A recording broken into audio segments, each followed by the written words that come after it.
दोगे छाउड़ी गरमी होवे सरमी दुख बरिया हर दे दोगे छाउड़ी मजा पिला के छाउड़न मजा महार ले दोगे छाउड़ी मजा पिला के छाउड़न मजा महार ले दोगे छाउड़ी तुप के रख जवानी न ताऊ धार दे दोगे छाउड़ी तुप के रख जवानी न ताऊ धार दे दोगे छाउड़ी मजा पिला के छाउड़न मजा महार ले दोगे छाउड़ी मजा पिला के छाउड़न मजा महार ले दोगे छाउड़ी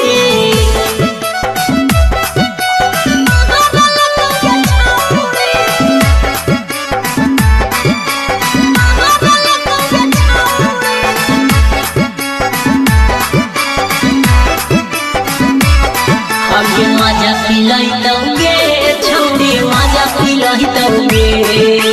मजा पिलाई दोगे छौड़ी मजा पिलाई दोगे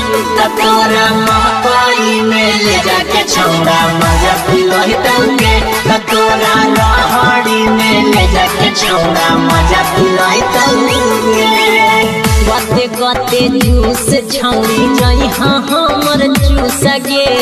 मन रहतौ तारो ताजा रहमी हरदम खुश गे हरदम खुश गे गते गते जूस छौड़ी जई हाँ हमर जूस गे मन रहतौ तारो ताजा रहमी हरदम खुश गे देहिया के गरम सभे झाड़ देतौगे छौड़ी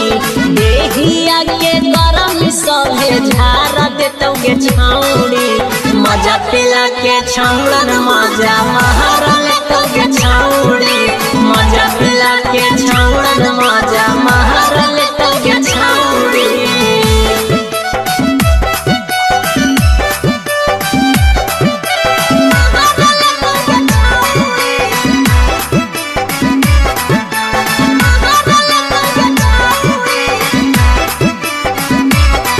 आगे जाना गेलियोगे छौड़ी जहाना गेलियोगे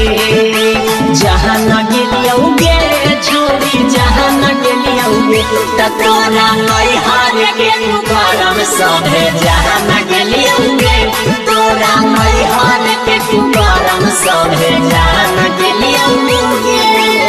मुकेश गणपति पतु देह की ध्यान गे रितेश दीवाना तोरो मतिया गेलौ जान गे मतिया गेलौ जान गे मुकेश गणपति पतु देह की ध्यान गे